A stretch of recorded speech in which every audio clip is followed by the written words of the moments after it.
నమస్కారం. నేను చందు. ఉద్వేగాల భారం వదిలించుకుందాం. అనారోగ్యం, వైఫల్యాలు, వెన్నుపోట్లు, ఆత్మీయుల మరణాలు, విడాకులు, ఆర్థిక సమస్యలు, నిరుద్యోగం, లైంగిక హింస, ఒంటరితనం, ఎదురుదెబ్బలు, ప్రేమరాహిత్యం, తెలియని భయం, అర్థం లేని ఆందోళన, అంతులేని నిరాశ మిమ్మల్ని ఉక్కిరిబిక్కిరి చేస్తున్నాయా? కనిపించని బరువేదో నెత్తినెక్కి తైతక్కలాడుతున్న భావన స్థిమితంగా ఉండనీయడం లేదా? ఇవన్నీ ఎమోషనల్ బ్యాగేజ్ ప్రభావాలే. తక్షణం ఆ మోతను దించుకోండి. కాలం చెల్లిన ఉద్వేగాల్ని వదిలించుకోండి. చిక్కని చీకటి, ఈదురుగాలి, ఉరుములు మెరుపులు, ఒంటరి మహిళ ఎక్కడికో వెళ్తుంది. ఓ అజ్ఞాత వ్యక్తి వెనుక నుంచి వచ్చాడు. ఆమె గొంతు పట్టుకున్నాడు. పట్టు బిగించాడు. ఊపిరాడకుండా చేశాడు. విడిపించుకోవడానికి విఫల ప్రయత్నం చేసిందామె. ఆ ప్రాణాపాయ స్థితిలోనూ అతనెవరో తెలుసుకోవాలనే ఉత్కంఠ సత్తువనంతా కూడగట్టుకొని తల పక్కకు తిప్పింది. మనిషి లాంటి జంతువు కాదు. జంతువును పోలిన మనిషి ఎప్పుడో ఎక్కడో చూసినట్లు గుర్తు. ఇంట్లోనా, స్కూల్లోనా, బాల్యంలోనా, కౌమారంలోనా స్పష్టత వచ్చేలోపే కల చెదిరింది. కలత మిగిలింది. కలలన్నీ నిజం కాకపోవచ్చు, కానీ చాలా పీడకలలకు చేదు జ్ఞాపకాలే ముడిసరుకు. మస్తిష్కంలో పోగుపడిన ఆ పాత వాసనల ఉద్వేగాల మూట ఎమోషనల్ బ్యాగేజ్. జీవితం అంటేనే అనుభవాల ఆల్బం. బాల్యం, కౌమారం, యవ్వనం ప్రతి దశలోనూ కొత్త సంఘటనలు వచ్చి చేరుతుంటాయి. అందులో అనవసరమైనవి, అప్రధానమైనవి అనేకం. చిన్న చితక లెక్కలేనన్ని కాలక్రమంలో 90% వరకు తుడిచిపెట్టుకొని పోతాయి. ఆ దశలన్నీ దాటిన తర్వాత కొన్ని తీపి జ్ఞాపకాలు, కాసిన్ని చేదు అనుభవాలు మాత్రమే మిగులుతాయి. తీపి జ్ఞాపకాలతో ఏ ఇబ్బంది లేదు. ఎంతో కొంత మంచి చేస్తాయి. మనుగడపై మక్కువ కలిగిస్తాయి. బంధాలను బలోపేతం చేస్తాయి. పాత ముచ్చట్లతో శరీరంలో ఆనంద రసాయనాల ఊట పెరుగుతుంది. సమస్య అంతా చేదు అనుభవాలతోనే, కుంగదీసే జ్ఞాపకాలతోనే. ఆ బరువును భరిస్తున్నంతకాలం మనశ్శాంతిగా ఉండలేం. మనం మనలా ఆలోచించలేం. మనం మనలా ప్రవర్తించలేం. మనసును ఓ పెద్ద పెట్టెలా ఊహించుకుంటే అందులో పోగుపడిన పాత వస్తువులు లాంటివి గతకాలపు నెగిటివ్ ఉద్వేగాలు. ఆత్మీయుల మరణం దుఃఖాన్ని కలిగిస్తుంది. నైరేశ్యాన్ని పెంచేస్తుంది. బతుకు పట్ల మమకారాన్ని చంపేస్తుంది. లైంగిక దాడి భయానకమైన ఘటన. అప్పటి వరకు అతను ఒక రక్త సంబంధి, దూరపు చుట్టం, స్నేహితుడు, కొన్నిసార్లు ముక్కు మొహం తెలియని మనిషి కూడా కావచ్చు. ఎవరైతేనేం ఆ సమయంలో లోపలి సైతాన్ బయటకు వస్తుంది. పశువాంఛను తీర్చుకుంటుంది. అదొక నరకం. ఇలాంటి సందర్భాల్లో ఒంటికి తగిలే దెబ్బల కంటే మనసును మెలితిప్పే గాయాలే ఎక్కువ. కాలం గడిచిపోతున్న ఆ పుండు పచ్చిగానే ఉంటాయి. దుఃఖస్రావం జరుగుతూనే ఉంటుంది. కుటుంబ విచ్ఛిన్నం, కొన్ని ఇల్లు అశాంతి నివాసాలు, ఆలుమగల తిట్లు, శాపనార్థాలు, ఆత్మహత్య ప్రయత్నాలు, చివరికి విడాకుల వరకు వెళ్తుంది వ్యవహారం. ఫలితంగా అమ్మ ఒడి దూరమై కొందరు, నాన్న ప్రేమకు కరువై కొందరు, ఇద్దరిని కోల్పోయి మరికొందరు పిల్లలు ఒంటరితనానికి గురవుతారు. ప్రేమరాహిత్యానికి బలవుతారు. ఎమోషనల్ బ్యాగేజ్ చాలా వరకు బాల్యంలోని చేదు ఉద్వేగాలతోనే నిండిపోతుంది. కౌమార యవ్వనాల్లో ఇంకొన్ని పోగుపడతాయి.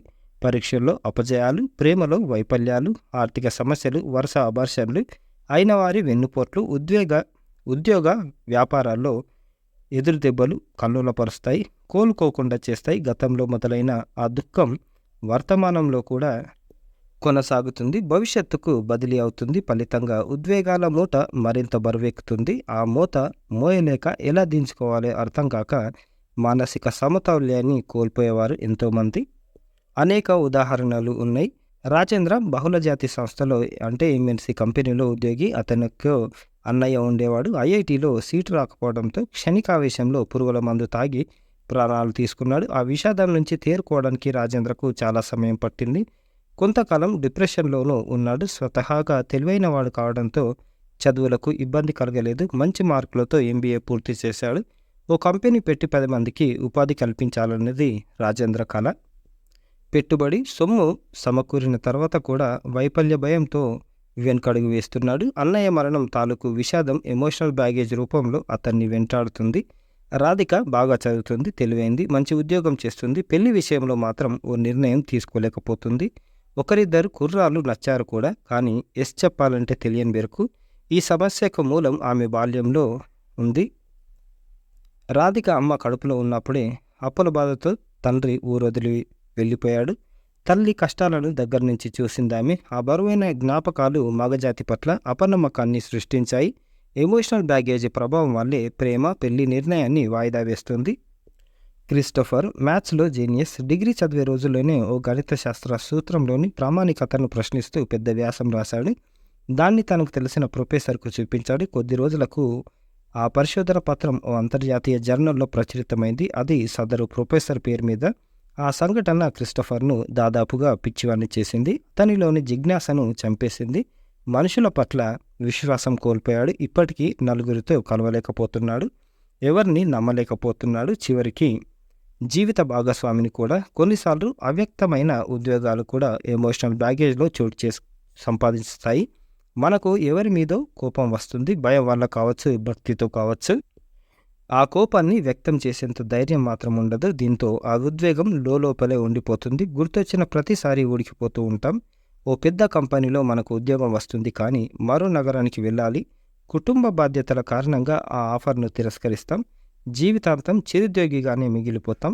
రిటైర్మెంట్ తర్వాత కూడా ఆ పశ్చాత్తాపం వేధిస్తూనే ఉంటుంది. రిపెంటెన్స్. ఒకానొక బలహీన క్షణంలో ఎవరితోనో తప్పుగా ప్రవర్తిస్తాం, లేదంటే గత్యంతరం లేని పరిస్థితుల్లో ఏ చిన్నపాటి దొంగతనానికో పాల్పడతాం. ఆ అపరాధ భావం శూలంలా గుచ్చుకుంటూనే ఉంటుంది. ఇలాంటి ఉద్వేగాలన్నీ బుర్రలో పొరలుగా పేరుకుపోతాయి. నేరుగా ఆలోచనల్లో చేరుకుపోతాయి. సమస్య మూలాల్లోకి. ఏదో పని మీద బయలుదేరుతాం. చౌరస్తా దగ్గర కాలికి బురద అంటుకుంటుంది. ఆ ఒక్క కారణంతో ప్రయాణం వాయిదా వేసుకుంటామా? లేదు. శుభ్రంగా కడిగేసుకొని మళ్ళీ ముందుకెళ్తాం. క్రికెట్ ఆడుతుంటాం, కాలు బెనుకుతుంది. ఆ చిన్నపాటి ఎదురు దెబ్బకు కుంగిపోతామా? లేదు. నొప్పి తగ్గిపోగానే మళ్ళీ ఆటను ఆరంభిస్తాం. కొందరిని మాత్రం కడిగేసుకున్నాక కూడా మరకల ఆనవాళ్ళు వెంటాడుతూ ఉంటాయి. మానిపోయిన తర్వాత కూడా కనిపించని గాయాలు బాధిస్తూనే ఉంటాయి. ఎమోషనల్ మేనేజ్మెంట్ తెలియకపోవడం వల్ల వచ్చే సమస్య ఇది. అద్దిల్లు ఖాళీ చేస్తున్నప్పుడు చేతికందిన ప్రతి వస్తువును లారీలో ఎక్కించాం. పడేయాల్సినవి వాటిని పడేస్తాం. తూకానికి ఇవ్వాల్సిన వాటిని తూకానికి ఇచ్చేస్తాం. వదిలేయాల్సినవి అక్కడే వదిలేస్తాం. మనకు పనికొచ్చేవి మాత్రమే కొత్తింటికి తీసుకెళ్తాం.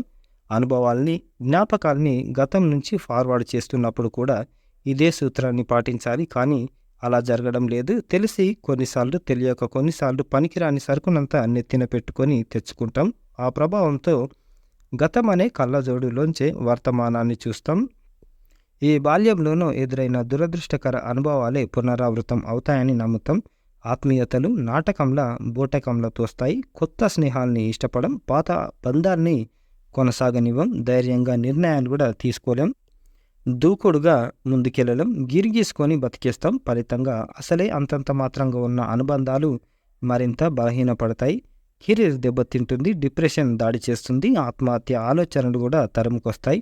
ఆ ప్రభావం శరీరాన్ని వదిలిపెట్టదు. ఎసిడిటీ, మధుమేహం అంటే డయాబెటీస్, షుగర్ డిసీజ్ అంటాం కదా, అది, అధిక రక్తపోటు అంటే బీపీ, హృద్రోగం తదితర రుగ్మతలకు దారితీస్తుంది. అంటే హార్ట్ డిసీజ్ కూడా రావడానికి ఛాన్సెస్ ఉంది. చిన్న వయసులోనే వృద్ధాప్య లక్షణాలు చుట్టుముడతాయి.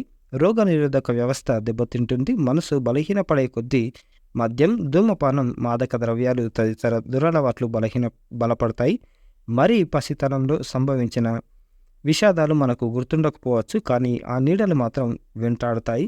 ఏదో ఓ సందర్భంలో, ఏదో ఒక రూపంలో బయటపడతాయి. కొందరికి నీళ్ళంటే భయం, కొందరికి చీకటంటే దడ, కొందరికి సమూహాలంటే వణుకు. ప్రతి ఫోబియా వెనుక ఎమోషనల్ బ్యాగేజ్ పాత్ర ఖచ్చితంగా ఉంటుంది. మార్పు వైపుగా. గతం వర్తమానాన్ని మింగేయకూడదు. వర్తమానం భవిష్యత్తును దెబ్బతీయకూడదు. నిన్నటి కథ నిన్నటిదే, నేటి జీవితం నీటిదే, రేపటి సంగతి రేపటిదే. నేర్పగలిగితే పాత జ్ఞాపకాలు అనేవి కొన్ని పాఠాలు నేర్పాలి.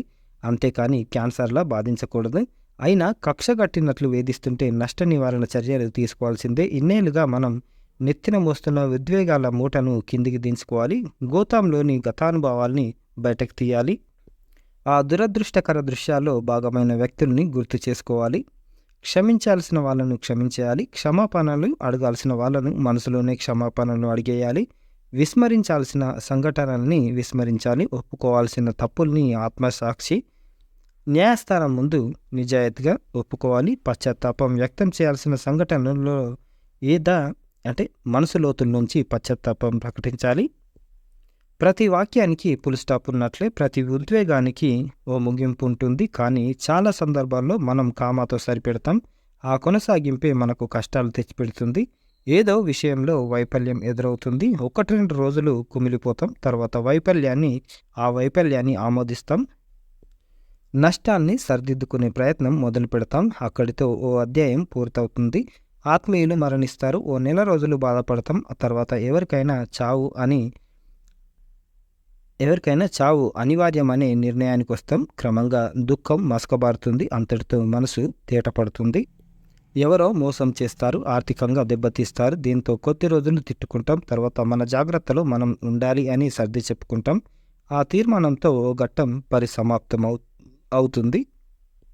గతాన్ని మార్చలేం, కానీ యథాతథంగా ఆమోదించగలం. ఆ కష్ట నష్టాలకు మనమే బాధ్యత తీసుకోగలం. ఇదంతా మన చేతుల్లో పని. ఈ మాత్రం చొరవ చాలు పాత ఉద్వేగాల పని పట్టడానికి.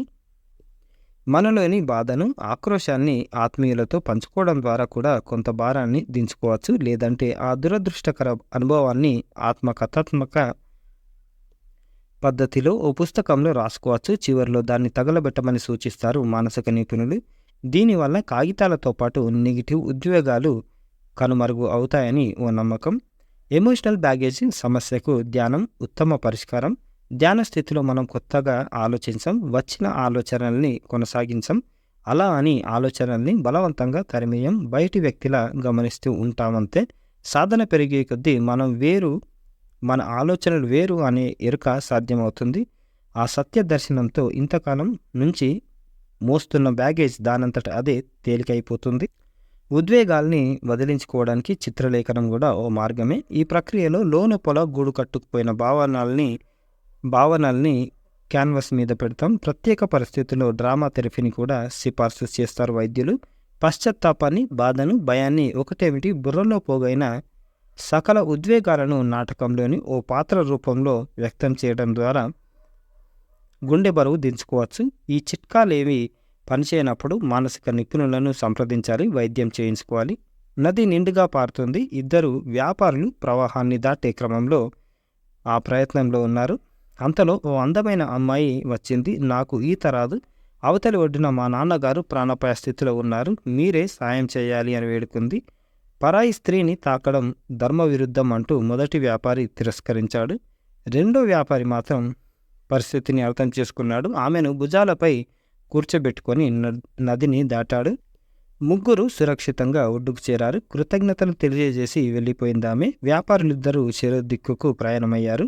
ఏడాది తర్వాత మళ్ళీ ఎక్కడో కలుసుకున్నారు. ఆ రోజు అలా అమ్మాయిని భుజం మీద కూర్చోబెట్టుకొని అంటూ పాత విషయాన్ని తిరగదోడే ప్రయత్నం చేశాడు మొదటి వ్యాపారి. ఒడ్డుకు చేరగానే నేను ఆ యువతిని దించేశాను, మీరు మాత్రం ఇంకా మోస్తూనే ఉన్నారు అంటూ నవ్వేశాడు రెండో వ్యాపారి. నిజమే, బుర్రలో చెత్త నిండిపోతే వక్రమైన ఆలోచనలే వస్తాయి. అవి హానికర నిర్ణయాలకు కారణమవుతాయి. హోటళ్ళు, రైల్వే స్టేషన్లో పెద్దక్షరాలలో కనిపించే ఓ హెచ్చరిక ఎవరికైనా వర్తిస్తుంది. మీ బ్యాగేజ్కు మీరే బాధ్యులు అని. దీన్ని మనము మీ ఎమోషనల్ బ్యాగేజ్కు మీరే బాధ్యులు అని మనం రాసుకోవచ్చు. మనసుకు పరీక్ష. ఎమోషనల్ బ్యాగేజ్ అనేక ఉద్వేగాల సమాహారం. ఆ మూటను తూకం వేయడానికి ఈ పరీక్ష పనికొస్తుంది. 1. ఇట్టే కోపం, బాధ వచ్చేస్తాయి. ప్రతి విషయాన్ని నెగిటివ్గానే ఆలోచిస్తాను. సాధారణంగా ఏ వేడుకలకు వెళ్ళను, వెళ్ళినా నలుగురిలో కలవలేను, చొరవగా మాట్లాడలేను. తరచూ విషాదకరమైన బాల్య జ్ఞాపకాల్లోకి వెళ్ళిపోతాను. ఆ దుఃఖాన్ని మళ్ళీ మళ్ళీ అనుభవిస్తాను. నేను ఎవరిని నమ్మను. నేను కెరీర్లో కొత్త ప్రయోగాలు చేయకపోవడానికి కారణం ఓటమి భయం. ఏదైనా ఇబ్బందికర సంఘటన జరిగితే ఓ పట్టాన మర్చిపోను. స్నేహితుల కంటే మాజీ స్నేహితులే ఎక్కువ నాకు. తరచూ ఒంటరితనం బాధిస్తుంది, శాపంలా అనిపిస్తుంది. కొన్ని వ్యసనాలు నన్ను వేధిస్తున్నాయి. నా వైఫల్యాలకు ఇతరులే కారణం. వివరణ. దానికి మనం టిక్కులు పెట్టుకోవాలి. అవును, కాదు. ప్రతి ప్రశ్నకు ఈ రెండింటిలో ఏదో సమాధానాన్ని మనం ఎంచుకోవాలి. అవును, ఎక్కువైన కొద్దీ ఎమోషనల్ లగేజ్ పెరుగుతున్నట్టే. ఒకవేళ 5లోపు వస్తే ఆలోచన ధోరణిలో చిన్నపాటి మార్పులు సరిపోతాయి. అంతకు మించితే మనల్ని మనం సరికొత్తగా తీర్చిదిద్దుకోవాల్సిన సమయం ఆసన్నమైనట్లు. ఉద్వేగాల బరువు మనల్ని ఇబ్బంది పెడుతున్నట్లు ఇది గుర్తుపెట్టుకోండి. ఇదన్నమాట ఈరోజు ఆర్టికల్. ఉద్వేగాల భారం వదిలించుకుందామని. ఏం పరిశ్రమ లేదు, మనం అనుకుంటే మన జీవితాన్ని టకీమని మార్చుకోవచ్చు. లేదు అదయిపోయింది, ఇదయిపోయింది, వాళ్ళు మోసం చేసిర్రు, వీళ్ళు మోసం చేసిర్రు, నా జీవితాన్ని ఖరాబు చేసిర్రు, నా జీవితం ఎటు కాకుండా అయిపోయింది అనంటే మనమే మన జీవితానికి 100% రెస్పాన్సిబిలిటీ తీసుకోవాల్సిందే. అంతకుమించి వాళ్ళను వీళ్ళని నిందించాల్సిన అవసరం లేదు. ఏది లేదు. ఉద్వేగాల భారం ఇట్లా వదిలించుకోవాలి. మనల్ని మనం ఎంపవర్ చేసుకోవాలి, ఎంకరేజ్ చేసుకోవాలి, మోటివేట్ చేసుకోవాలి, ముందుకెళ్ళిపోవాలి. మనం విజయం సాధించినప్పుడు ఎప్పుడైతే మనల్ని ఎవరైతే ఎక్కిరిచ్చిర్రో, ఎవరైతే మోసం చేసిర్రో వాళ్ళకు చెప్పుతోటి పెట్టినట్టు అవుతుంది. అది చాలు. ఇది ఈ రోజుకు సంబంధించిన ఆర్టికల్. లైక్ చేయండి, షేర్ చేయండి, సబ్స్క్రైబ్ చేయండి. Thank you. ధన్యవాదాలు.